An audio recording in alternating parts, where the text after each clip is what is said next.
Because I see that today, before I talked to you, I was on Instagram, and some told me to follow this chef. Her name is Chef Nadine. So I follow her. So I, I clicked on her profile page just for her to come to your event.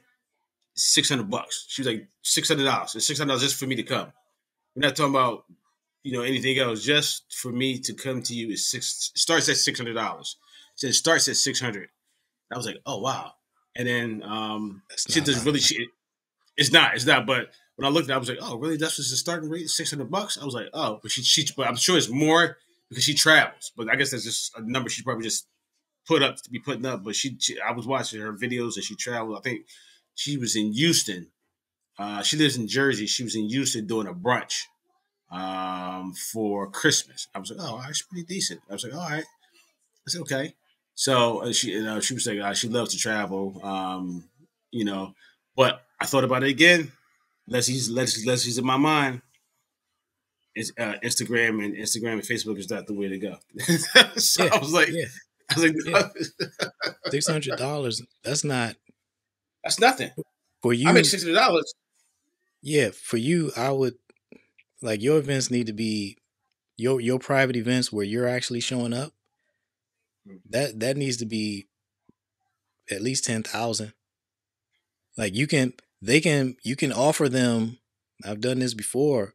You can Mm-hmm. offer levels of service that don't Mm-hmm. include you doing the work. So Mm-hmm. they can engage you for an event, and it's a $5,000 event for, and we're talking about a dozen people, something like that.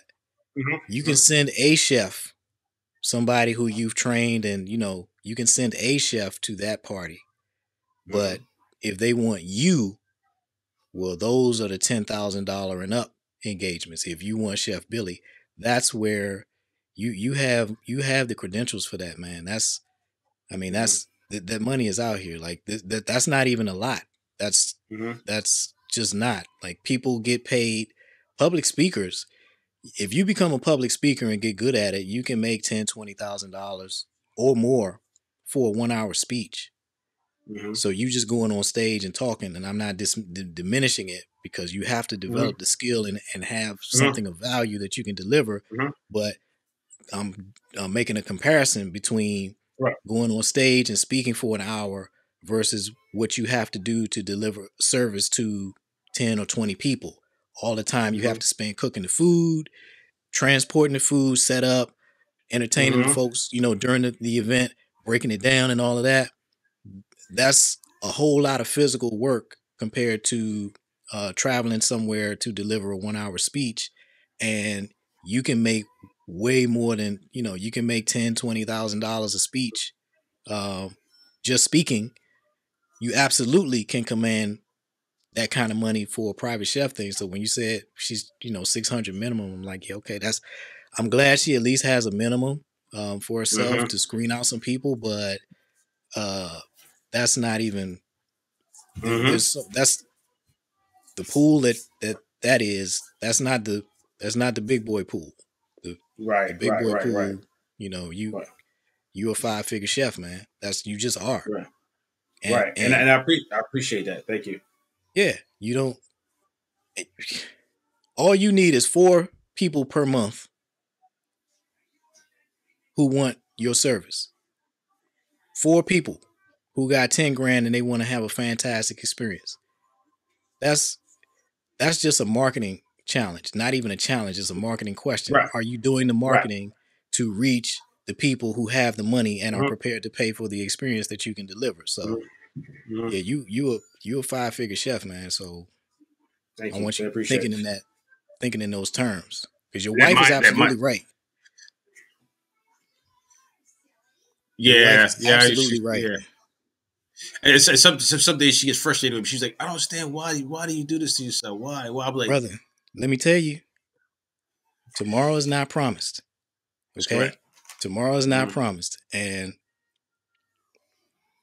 I know a financial advisor. She's a wealth she advises wealthy women on their finances. Mm-hmm. And she told me, years ago, and it was shocking. The average woman becomes widowed in her mid 50s. Their husbands check out in their mid 50s. That's the average. So this notion that, we're going to all make it to 100, 80, 90, 100, on average, dudes check out in their mid 50s. And when she said that, I was like, damn. And then I started thinking about it. And when you look at, if you can just look at celebrities that we all know and grew up with, like entertainers and such, that are leaving way early. They're like Michael Jackson gone, Prince gone, DMX gone, Heavy D gone. Like you could just can run down a list of people who still supposed to have a whole lot of time left, and all of them are gone. All gone. So don't be thinking you have unlimited tomorrows to do the things that you're capable of doing. So, get your ass in gear, man. Definitely. That's why I need you. Because she said, listen, Leslie is the best at what he does. She said, if he likes you, he go a little bit above and beyond. But she said, listen, he pushes me and he challenges me all the time. She said, I'm not 100%, but I'm getting better every day. I was saying, that's how you can do is get better every day. I mean, that's all you can do because you're trying. Yeah. So she's definitely. When that chef you were talking about, who was pushing you because of what he saw in you, that's the same with her. Like she doesn't have a ceiling. That lady has so much talent. She has so much talent. When with her, I feel like I'm Quincy Jones looking at Michael Jackson back in the day. Like there is nothing she can't do, but she gotta commit to doing it. And you're in that position. You've been doing it longer than she has. You are in the position to write down on a piece of paper what you want your life to look like, and then do it. It's like Larry Bird back in the day. They talk about all the trash he used to talk. Well, he would just tell them, "I'm going to that corner right there. I'm gonna pump fake twice, and then I'm gonna drop this in the game." He would just tell people what he was going to do all of the time and just do it. And you're in a position to do that. You're in a position to say, okay, here's what I want, and then actually go do it. Yeah. So, and what I did, Leslie, was, I think last week I kind of sat down, pulled out my my 2024 book, and I kind of started writing what I want to do. I was like, these are the things I want to do. I don't know how I want to do them, but these are things that needs to be done for 2024. So, what's the biggest one? The biggest one. There's my two big ones. So my first one is to